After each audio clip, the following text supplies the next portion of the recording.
Welcome to the Agents of Fandom podcast. It's a very, very exciting week in fandom as Doctor Strange in the Multiverse of Madness is premiering as we speak. We're recording this on Monday. This is releasing Tuesday morning. It's airing as we speak, so it's exciting times. I'm not seeing it until Thursday, so I have to wait. It's going to be very tough, but I'm joined as always with my co-host Garrett. Garrett, how are you doing, and when are you seeing this movie? I'm doing good because I am seeing this movie on Wednesday. So not quite as soon as the people tonight, but a little bit earlier than you. And for that, I'm grateful and will rub it in your face all night long. Well, yeah, that's fair. As long as you don't spoil it for me, I'm okay. No, of course. Well, TJ, give me a little bit of credit here. Just a little bit. So yeah, and we'll have to coordinate because we're probably still going to record our Agents of Fandom Moon Knight episode on Wednesday, so we're gonna have to figure out when we're doing all this still. But exciting times. It's always it's a fun kind of busy when you got to worry about scheduling these things in. We are joined with a special guest today. We've been wanting for a long time to integrate listeners into the podcast, and when you have listeners who are incredibly knowledgeable about comic books, it really pays some dividends, because something we've been wanting to do since the very first Agents of Fandom episode. If you've been with us since the beginning, you remember this. And it's the Fandom Comic Corner, where we have big Marvel movies coming out, big Marvel shows, and we give you some books that might be beneficial for you to read, whether if it's just for some required knowledge or better yet, just to enjoy the characters fully. And so we have my friend, Damon Gray. I met him in the Phase Zero Twitch chat, and we've got on well ever since. And he's joining us today for our first episode of the Fandom Comic Book Corner for the Agents of Fandom on our Doctor Strange primer. How's it going, Damon? I am so excited to talk some comics. It's like one of my favorite things to talk, Marvel included. I am ready just to give people, I came prepared. Notes. That's what we love to see. Went all through some of my favorite stories to tell other people. I think these could be your favorite stories too.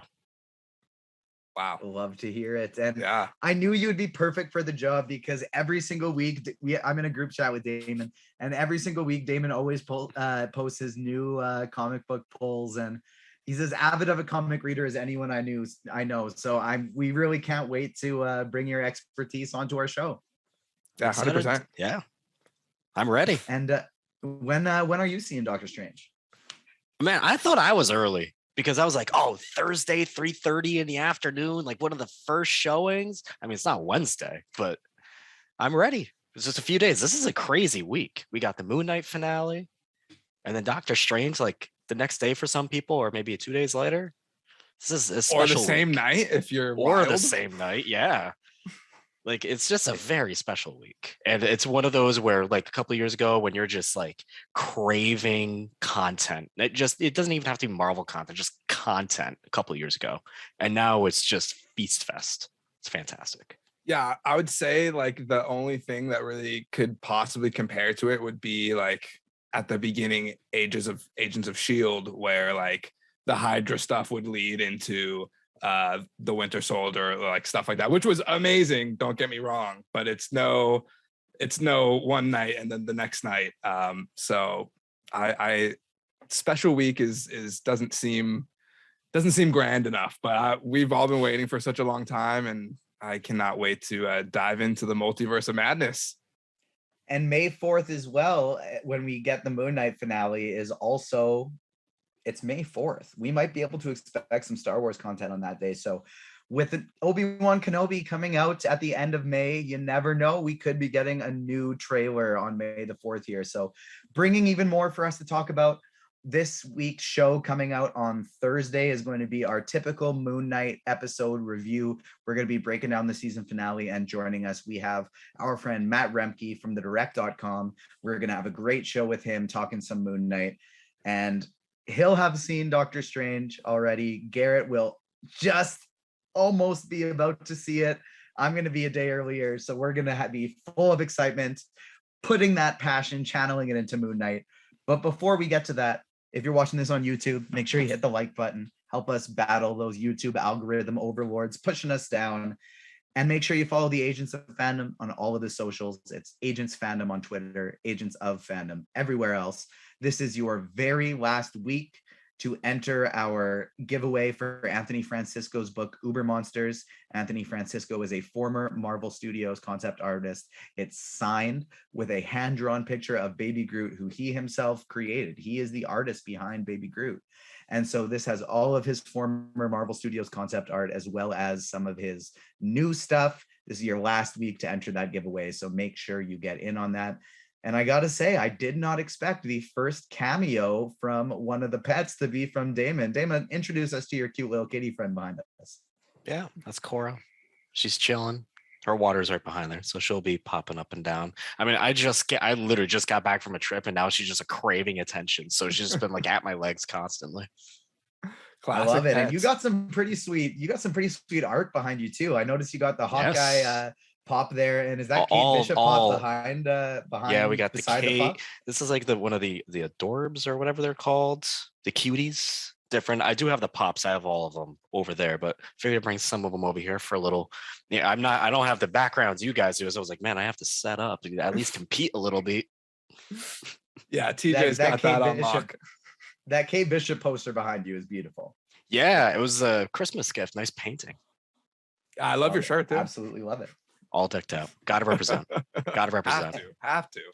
And so I have some exciting additions to the office as well, because this weekend was Sask Expo in my hometown, Saskatoon here. And so this was the first time I've gone to my hometown's con, and I had an absolutely awesome time. I wrote some exclusives up on agentsofandom.com for my interview with Erica Durance from Smallville, from Supergirl. We talked about Smallville, the animated series, and the potential that could bring. And we also just talked about her time on the show. We talked about how she's a mom and how she thinks Lois is as a mom now, and her favorite parts about Smallville, and what she brings to the character, and what she's enjoying about Bitsy Tulloch's current portrayal of the character. It was a really, really great conversation. So head over to Agents of Fandom for that. And I also got to hang out with Kate McNamara for a while, from Arrow, from Shadowhunters.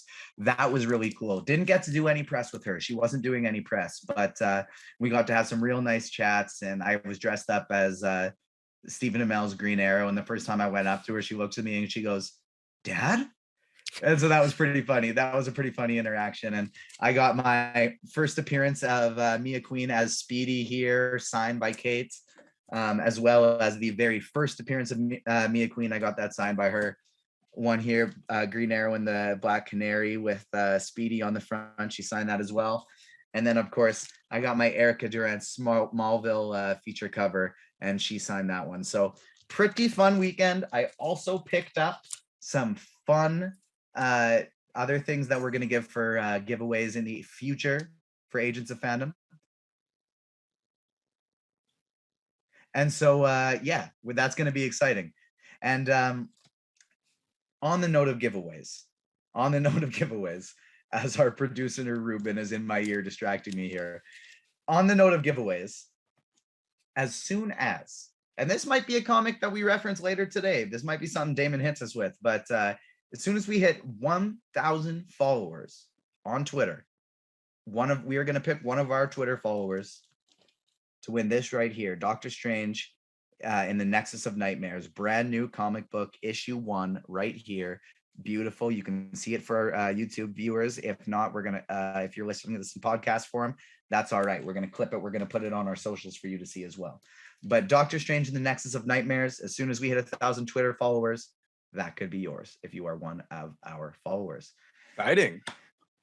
But that's enough of giveaways. We know we love giving stuff out. You know what you got to do to get those. Let's talk about what we're here to talk about. It's Doctor Strange. And if you're on socials, especially today, this is Monday, Tuesday morning, it might be time to get off, because spoilers are a coming. They could be in full force. People have already been getting bombarded with pictures, some in their emails, some fresh on their timeline, even without hashtags or words. It's rough out there. It's rough out there. So among our Doctor Strange primer today, we're going to give you some things that you're going to want to watch leading up to it. We're going to give you some Strange versus Wanda talk, some theories, some hopefuls. But before that, let's give you your required reading. It's time to get into our very first fandom comic book corner. Damon, without further ado, take it away. What do we want to read before watching this film, or maybe even after, just to fully garner the enjoyment? All of it. Everything. All of it. Love Every that. Marvel Prepared comic today, ever ladies and All of it. gentlemen. No, don't read. If you want, you could read all of it. I don't recommend it. It's a very hefty task to read all of it. And with movies like with the MCU, you'll see some little stories here and there. You'll see some little references to some comics here and there, right?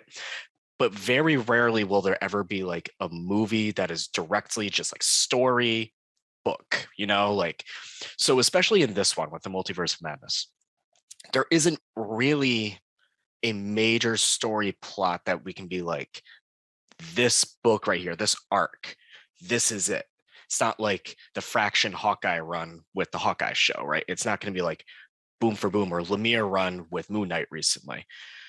I feel like it's going to be just its own thing, and there will be like a scene or two here and there, right? Like a reference. But without further ado, if you want to start the very, very, very beginning, Strange Tales number 110. If you first pick up the book, and you can get these digitally, right? I highly doubt you're ever going to find this book somewhere at a comic shop. That's not $300 minimum. You're going to have to go to the end because it's actually a mini story. It's like 3 or 4 pages. You'll recognize like a line or two in there if you start reading. You're like, I've heard this line before fairly recently, right? And it mainly involves Doctor Strange's very first villain, which is Nightmare, who I believe, and I have seen 0 spoilers. I've actually done very good so far. Fingers crossed. I'm going to go on the guessing record that I think Nightmare is going to be in this movie. So if you want to read a little more Nightmare, I do recommend a book that just came out fairly recently called The Nexus of Nightmares, because Marvel knew what they were doing with this book. There is a reason this book exists. It is a #1 and is only a #1. It is a one-time, one-shot story. It gives you exactly kind of what you want to know with who Nightmare is and what he does and why he's kind of a bad guy. The Darkhold is in this. Mordo is in this. You get a little bit of a taste of everything. It's a good little jumping on to be like, what is a Doctor Strange book all about, right?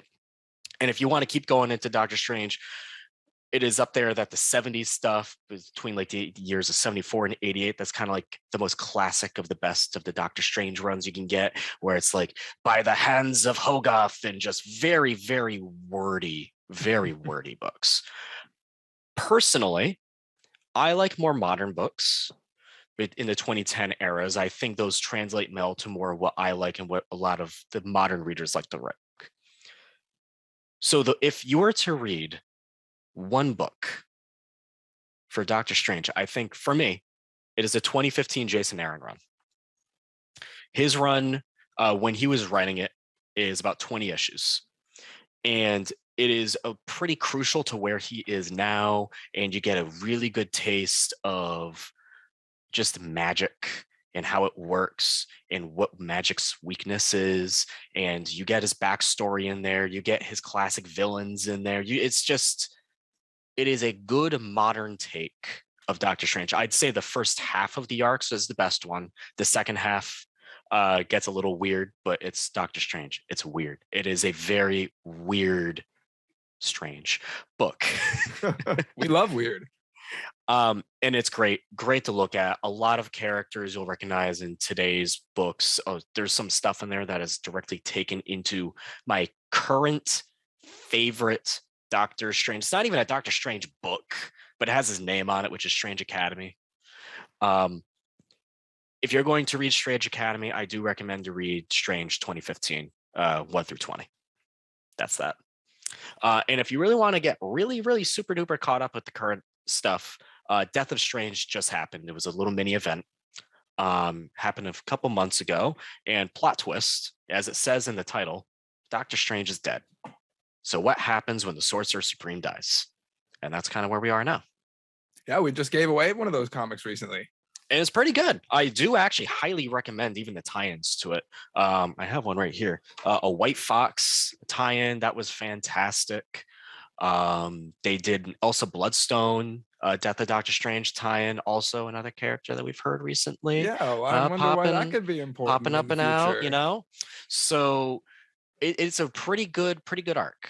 I do recommend that one. Scarlet Witch. I'm going to move on to just like the three characters we're doing in this movie, right? So we're having Doctor Strange, Scarlet Witch, and America Chavez. Scarlet Witch has probably the most confusing, convoluted backgrounds you could ever, like, how many times has she been retconned in the comics? It's like 2 or 3 at this point. An absolute must with her, and it's probably been talked about and discussed at this point because of WandaVision. House of M. Get a good understanding of arguably, not even arguably, her biggest story, right? Definitely. And then we go on to the Children's Crusade, which technically isn't a Scarlet Witch story. It is a Young Avengers story, but it revolves around Tommy and Billy trying to save the Scarlet Witch, which is their mother. And that is a big turning point into her arc of being, you know, the woman who destroyed mutants and her trying to turn that around. My all-time favorite Scarlet Witch book run is this one actually right here. It's Scarlet Witch 2015 by James Robinson. Oh, I like that cover. Fantastic cover. Yeah. What I really like about this is the art in this book changes every single issue. So there's like a classic Japanese styled watercolor. It gets really weird at the beginning. It's great art. That is, like, to me, what the Scarlet Witch can be without her baggage, because she comes with a lot of baggage and a lot of weird retcons, and she's often used as like she's often used either as the woman who kind of goes nuts or just as like a love interest. This is the first book that really kind of is like, this is her own character and this is her story. And it's really, really good. And if they're ever going to do a Scarlet Witch series, that's it. The Witch's Road. That right there. If you want to really dive deep, and not even dive deep, if you want to read one thing, I do highly recommend all of this stuff, by the way. I do recommend a service, something like Marvel Unlimited, if you want to read Comixology. But for Marvel books specifically, Marvel Unlimited is perfect for this because you just read all of it. And they have an exclusive on there that's called the Who is the Scarlet Witch? And it basically summarizes her greatest hits in a nice little scrolling format. Because again, the amount of times she's been retconned from the point where she was the daughter of Magneto and she's a mutant, to no, she's not, to, well, maybe she has mutant powers. No, she doesn't. Back and forth and back and forth. Ongoing thing with her right now. America Chavez. Tell us. Makes her first This appearance is the in one a book I'm most called excited Yes. to dive into. Sorry to cut you off. This is No, the one you're I'm most good. excited to dive into because this is the character I have the least knowledge of going in. Yeah, same by far. America Chavez is another fun one because she's been retconned a couple times already. Most recently, like very recent, summer of last year, the biggest retcon to her entire character, and we'll get through it. Vengeance 2011, that's the series that she first makes her first appearance in, plays a little bit of a minor role. Book is okay. I don't recommend it, but if you want to read her first appearance, it's there. My all-time favorite America Chavez story is the Young Avengers, West Coast Avengers of 2018. But if you want to go before that, Young Avengers, Kieran Gillen, you get a little bit more of her character. In that Young Avengers setting, has Kate Bishop, has Billy and Tommy in there. You get a little bit more. She grows into her own in that one, right? So I highly recommend the Young Avengers 2013, Kieran Gillen. America then had her own solo series, a little bit more of a deep dive into her. That's by Gabby Rivera.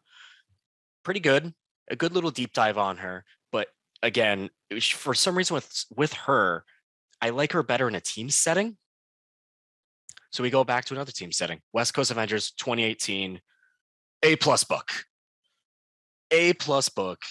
Kelly Oh. Thompson wrote it. It is just weird. It is kooky. It is very YA. Everyone knows of MODOK, right? Of course. We have Brodok in this one. Oh, okay. Yeah, I it's like that. Gotta very introduce fun. that character. If Brodok appears in live action, that better be played by our man, former guest of the pod, Carlos Navarro from Tracksuit Mafia and Hawkeye. Of course, bro. They definitely need some multiverse variant shenanigans to explain that one. You also get the first appearance of Jeff the Land Shark in there. Okay.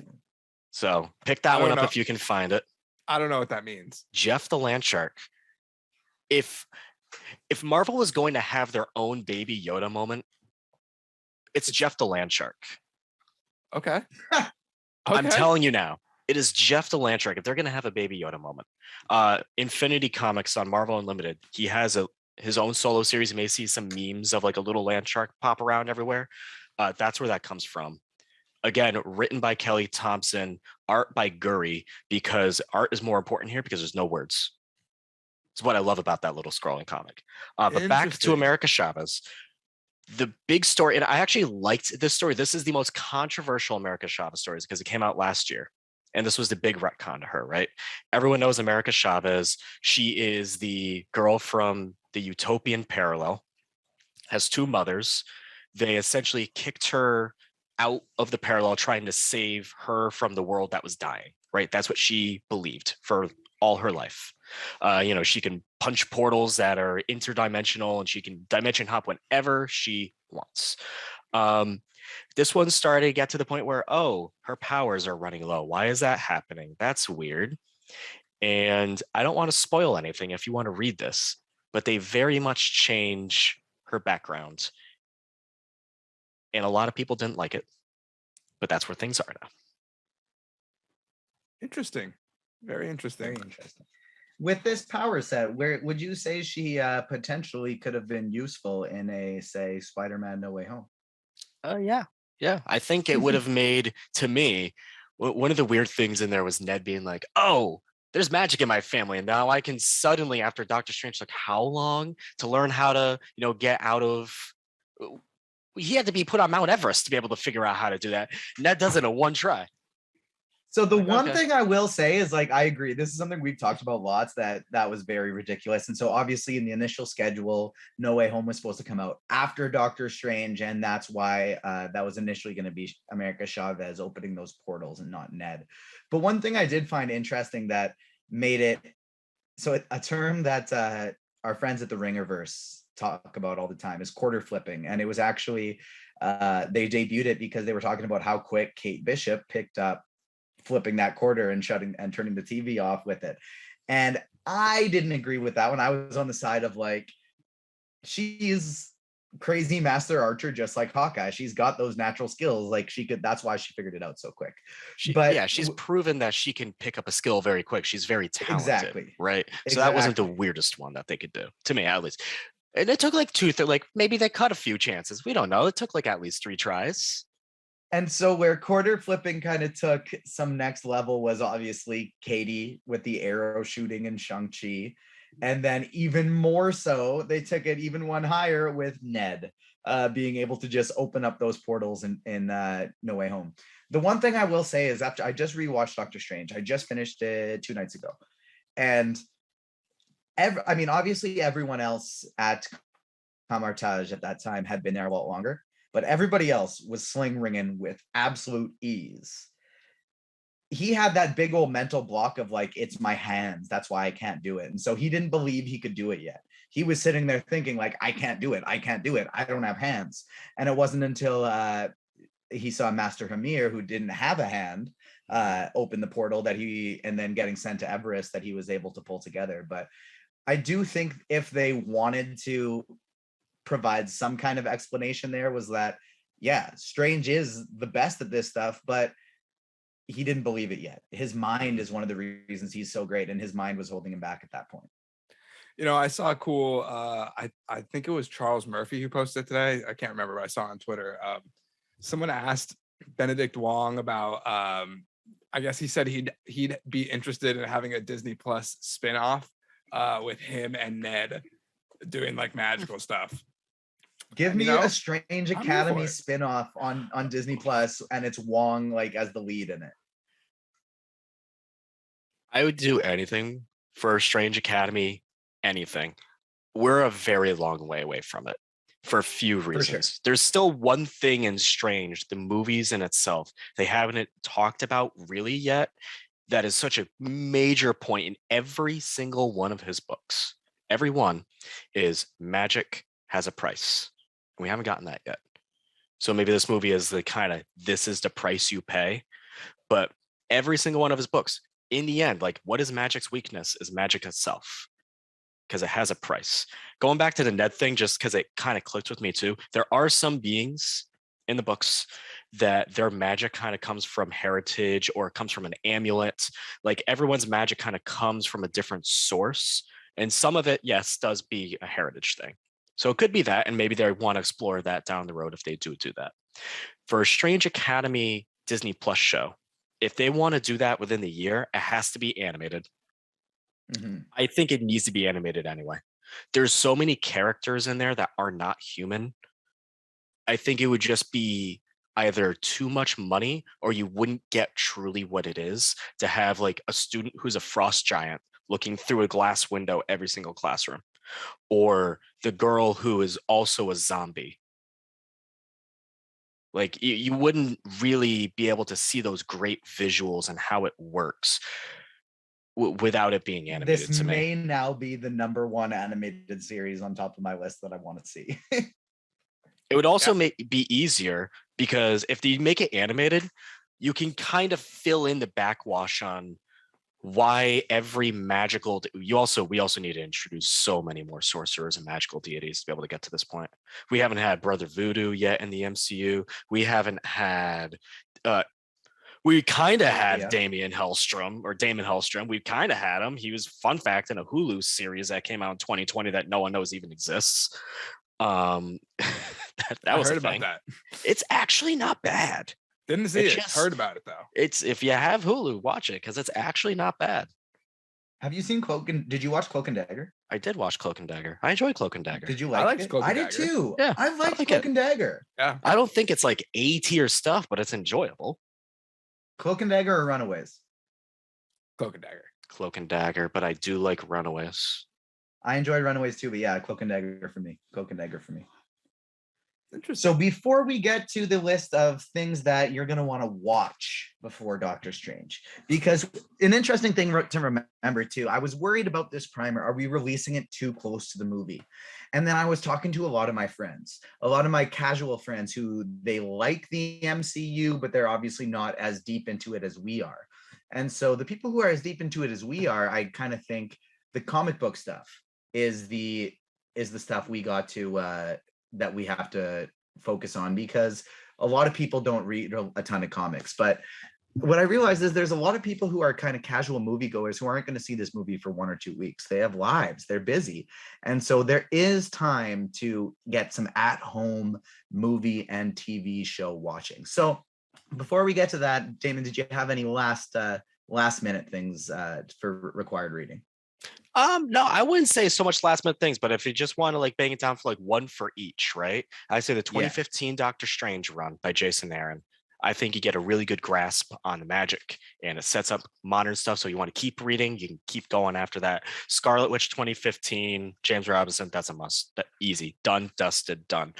America Chavez, again, there's a lot to choose from there. I think West Coast Avengers is the most fun, but if you want a more America Chavez driven story, that's the most recent, the 2020 run. Kalinda Vasquez wrote that one. Awesome. Love it. I gotta say, you did absolutely amazing. Like, yeah, first time on the pod, gets his own segment, and you didn't hit a single, a double. That was an absolute out of the park homer. That was unbelievable. We did it. And I will always, if anyone wants to hit me up on Twitter, it's @DamonTweet to talk comics, or if you want any more recommendations, different recommendations, because taste is, subjective. Like some people love stories that I don't like. I am not a big X-Men fan personally, because right now there's a lot going on in X-Men. If you're not caught up, it is just like, what the hell is going on? And there's just a lot that's happening. Every few years they make another big change, and then you're just like, what type of thing. So for me, that's not it. I know for a large group of people, they love it. So taste is subjective, and I can always recommend different types of stories because every character does have different kind of genres within their character, which is awesome. Yeah, that's why we love it, right? Absolutely love it. I love comics, and if you want to keep reading also, you can even read a whole run, like 20 issues. Honestly, you can do that in a night. Honestly, you can do it in a few hours. Yeah, for sure. It's definitely not like reading a novel. Yeah, there are some wordy ones, like the old Doctor Strange in the 70s. Yeah, they're wordies. They're talking. Takes a while. There's a lot of by the hands of Hogarth and the great moons of Vishanti. It's just a lot of words. The Crimson Bands of Citador. Yes. All of it. I think I got that one right. But it's time now to dive into some required viewing as well. So I'm not going to talk too long on the MCU stuff because most of that is things people have seen before. If you haven't, you're probably not listening to this podcast. But even if you haven't and you are listening to this podcast, hopefully you'll be able to get to something to know what to watch. So number one, first and foremost, of course, is the original Doctor Strange. I just watched it 2 nights ago. I'm very happy I did. I feel like there were some small character development tidbits about the character that I kind of forgot about. And so it was really nice to revisit that. If you want some small Doctor Strange references and Easter eggs, you can, of course, run it back to 2002's Spider-Man, where J. Jonah Jameson references Doctor Strange, or Captain America, the Winter Soldier, where Stephen Strange is once again mentioned, but that's not that important. Where we see Doctor Strange next is Thor Ragnarok. And we get some fun little tidbits there because, to be honest, you don't even have to watch him in Thor Ragnarok. You can basically just watch the post-credit scene of Doctor Strange because it's a scene straight from it. And there we get to see where Strange, he's kind of leveled up. He's the boss of the New York Sanctum now. This is where we're getting towards Sorcerer Supreme Strange. He's taken over from the Ancient One. And so that's where you get to see him next, and where things really progress with Strange, of course, Infinity War and Endgame. I'm not going to dive too deep into those. He's obviously a very big portion. His chemistry with Robert Downey Jr., Iron Man, it's so much fun. I wish we could have seen more of it, but alas, you never know. Maybe what if. From there, he obviously plays a huge role in Spider-Man No Way Home. That's a crucial one for him, and it's a crucial one for the plot as well, because that is where we start to see things unveil in the multiverse in the movies. And it's going to be, obviously in the title, Multiverse of Madness, very, very crucial. For plot points, you're going to have, outside of that, you're going to have to look towards Disney Plus and the TV shows. WandaVision will be absolutely crucial. There are reports that the Scarlet Witch, Wanda Maximoff, played by Elizabeth Olsen, will be getting almost as much screen time, as Doctor Strange himself. And we, as Damon and I, are big Wanda stans. Garrett, not so much because he's still bitter about Marvel Madness. Just kidding. Garrett loves Wanda as well. We're excited about this. And so, yes, go back and watch WandaVision. We're expecting some Billy and Tommy, and they're crucial parts of WandaVision. And you get to see Scarlet Witch turn into the Scarlet Witch. Wanda Maximoff levels up, and it's such an amazing story, such an amazing show, and it's going to be crucial, required viewing. Something that people may not have watched, because I know a lot of MCU fans haven't, simply just because it's animated, is What If. But this really looks like we're going to want to watch What If to get the full viewing experience. Now, whether that just be due to the Marvel Zombies episode, the Back Strange and the Doctor Strange episode, a lot of us kind of assumed Strange Supreme, who we saw in What If, would be in Doctor Strange in the Multiverse of Madness. And that was who we were seeing in the trailers. Benedict Cumberbatch recently said that, no, this is a different character. And so whether or not we see that version, it's still going to be interesting to show that, really just to see some important character development and traits with Doctor Strange. From there, where it's going to be most important is the debut episode, because it's something we saw in the trailers, which for those who have been really locking down on spoilers, I'm not even going to go too deep into in case you've avoided it. But episodes 7 and 8 are going to be very interesting as well, because that's really when they break open the multiverse and see the interactions between different characters, and Doctor Strange plays a big part. And there's just probably some multiversal things you're going to want to know that you can learn from Jeffrey Wright's The Watcher, and it will very much benefit you in this show. The final Marvel show that's probably will be beneficial to watch would be Loki. I don't know if we're going to see Loki show up in the movie. I sure hope so. But that is really when the multiversal shenanigans begin, is at the end of Loki. So if you haven't seen it, I don't want to spoil it, but it's a wild show. It really breaks open the multiverse, and it explains so much for us. So that would be the final MCU related show that I would want to watch before Doctor Strange. But there's actually some stuff outside of it as well that I would recommend. First and foremost, most important, because what we saw in the trailers, our man Patrick Stewart, X-Men the Animated Series. The reason this is so exciting, the reason I would recommend you watch that is, yeah, you could watch Patrick Stewart in a lot of different live action X-Men movies, but that's tough. There's a lot there. X-Men the Animated Series, as we see in the trailer, our boy Pat is pulling up in a floating yellow chair.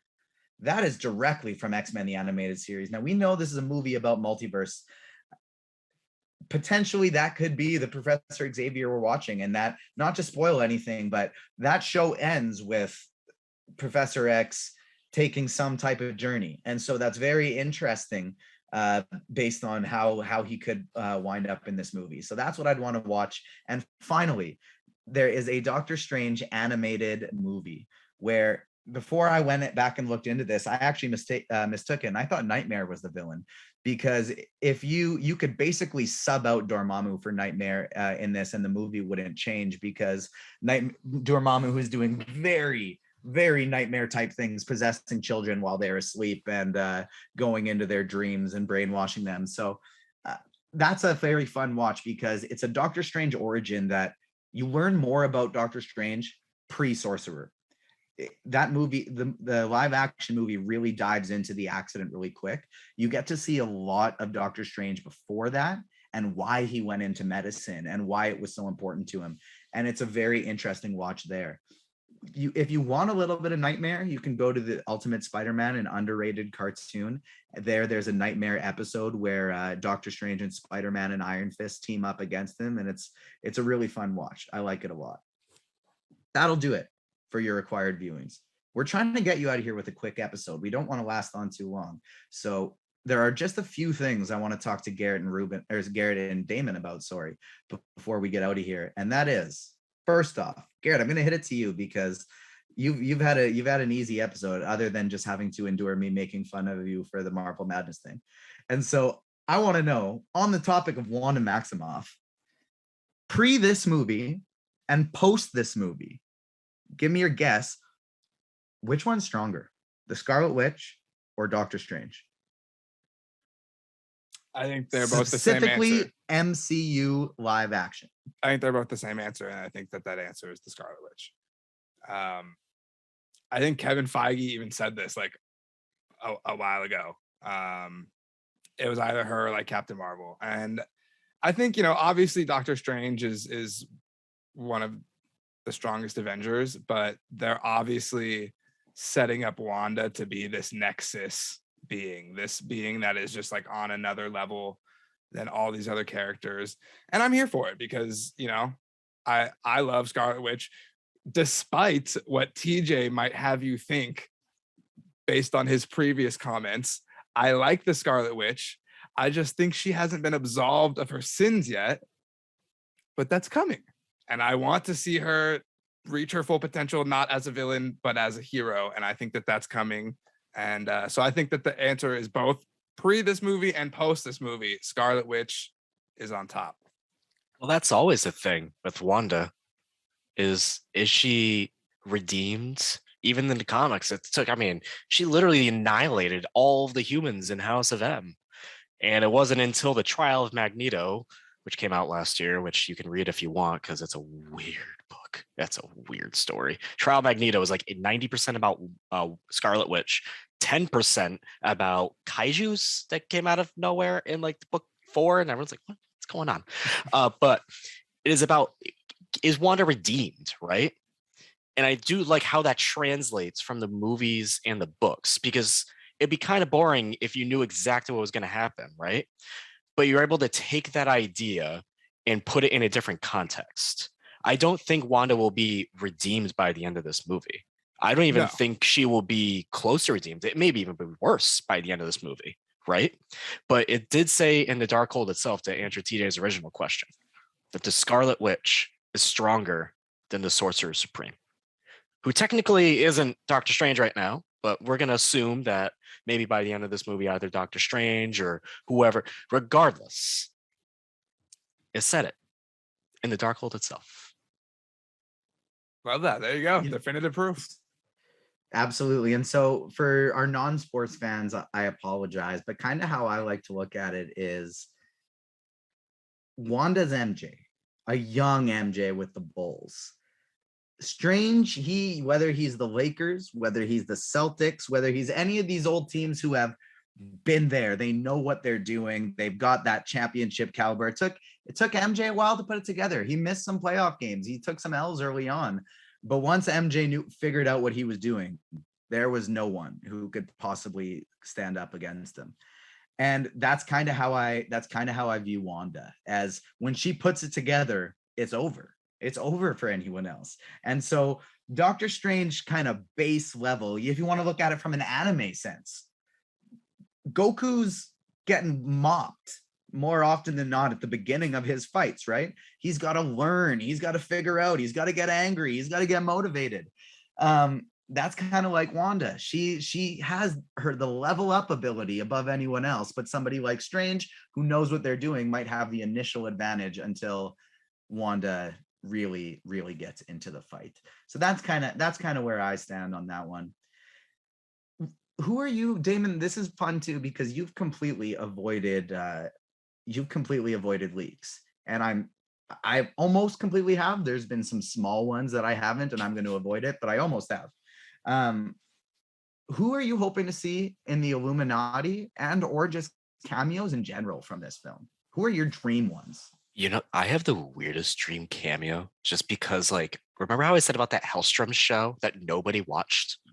I would go nuts if Damon Hellstrom showed up, and I'd be the only one in the theater who'd know that, which would low-key make me feel even better, because I'm like, I watched that one random Hulu show that was produced by Marvel TV that then they disintegrated and Marvel Studios had to take over. So technically it's a Marvel Studio show. And this is actually it would make sense. In all seriousness, I would love it if Deadpool showed up. That'd be great. But if any mutant showed up, that'd be awesome. I'm just kind of in it for the ride at this point. Honestly, I'm really just kind of in it for the ride. Like, I kind of want to go and be like, anything can happen, and I'll be excited when it does. That's my mentality. Absolutely. Right? That's a great mindset. Garrett, who's your dream cameo?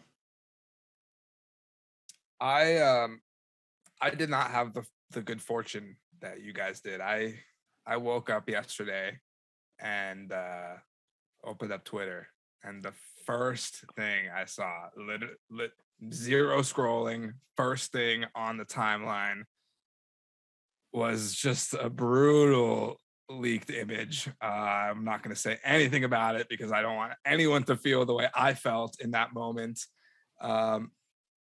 And I don't want to say, like, I feel like anything I say now is tainted, right? Like, I have these thoughts in my head. Like I just don't want it to be tainted. So I'm gonna hold back, not say anything. I love it. That is, I appreciate that Damon does. The viewers do. That's fantastic. Is there something you saw something correct other than the thing you brought up to me, right? Like, other than the thing you messaged me about, like, okay, good. Because that means I have stayed completely in the dark and I don't know what it is. And so I am thankful for that. We'll talk about it after. Damon. I will say it is nice. Marvel Studios, Doctor Strange, all their Twitter accounts, as of a few hours ago, have no longer allowed replies to their tweets. They're not even tweeting anymore. Finally, I mean, they should have been putting out freaking trailers like a week prior to whatever. Um, but no, We could like, go on and so- on about that, brother. Let me tell you. especially a movie like this. Like, do what Endgame did. You just It put was out one one trailer. week, done. man. One I week. know. But you're no longer allowed to reply to their tweets. So if you see a tweet from them, you can click on it nicely and safely. Maybe it took too long for them to do it, but I do appreciate that. It's nice. It just was just a little bit too little, too late for me. My biggest warning is for anyone, just don't go on TikTok, because TikTok is, you can't control what you see. Only go on TikTok if you're going to follow the Agents of Fandom TikTok, which is Yes, that is it. spoiler free. And if it's not spoiler free, I'm gonna talk to the team real sternly, but respectfully, but sternly. And it will remain spoiler free for at least a couple weeks after the movie. And if there are spoilers in it, they will give you a heavy warning first early on in the video so that you can get the heck out if you don't want to see it. Some couple dream people I'd love to see in the movie. One I've been talking about for a while that I think would be super cool. I brought this up on a fellow agent, Ethan Simmy's 15 Minutes of Marvel Patreon episode. I think it would be super cool if there was a T'Challa variant in as part of the Illuminati. And I wouldn't want this to be a new recasted for the MCU going forward. But I think it would be so cool if Wesley Snipes played T'Challa as just kind of an ode to the original Blade movies and the importance of them for superhero and comic book movies. I think that would be so cool to see Wesley Snipes as kind of like a King T'Challa member of the Illuminati.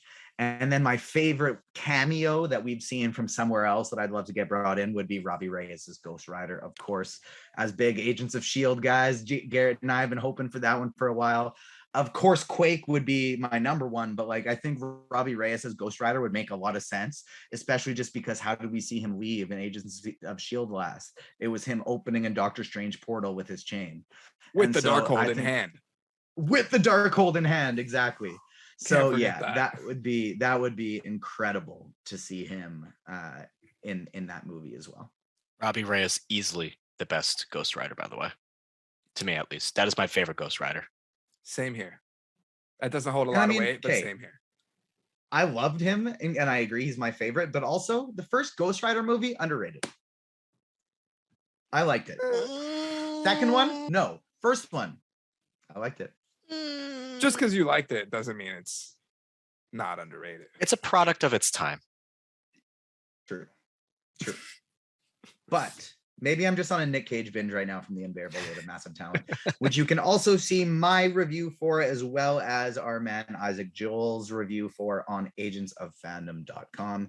That's basically going to do it for today's Doctor Strange primer. If you have more questions, feel free to hit us up on Twitter. That's where we're most active. But of course, you can find the Agents of Fandom on all of the socials as well. Damon, where can the people find you? At Damon Tweet on the Twitter. There it is. So at Damon Tweet on the Twitter. If you catch our live streams on Twitch, there's a good chance you'll see at Damon Streams, in the Twitch chat as well. Thank you so much for joining us today and bringing your expertise. This has been awesome. Thanks for having me on. Hopefully we can do it again for whatever else next we have, because I think, oh God, we have so much. Miss Marvel coming up.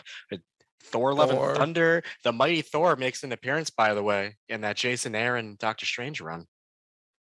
There you go. We love a bridge. We love a connection. Like Damon said, there's lots more coming, so you will be able to find him again for our Miss Marvel primer. That's when we'll be locking it up, and we got some exciting content coming from Ms. Marvel. I'm reaching out tomorrow to some people who had reached out for us for some interviews regarding the show, and so we're going to be working to set that up tomorrow. And yeah, we're very excited to get that going. The Agents of Fandom are going to be coming back on Thursday. You'll be able to find another episode of the podcast. We will be breaking down the finale of Moon Knight. Don't forget, that's coming too. It's a big week. It's not just Doctor Strange. That will do it for today. You can find me at TJ_Zwarich5. You can find Garrett at Real Slim Blaney. You can find the Agents of Fandom at Agents Fandom on Twitter, Agents of Fandom everywhere else. That will do it for today's episode. That was our Doctor Strange primer. Hope you enjoy the movie. We hope you stay spoiler free. Peace. Peace. Peace.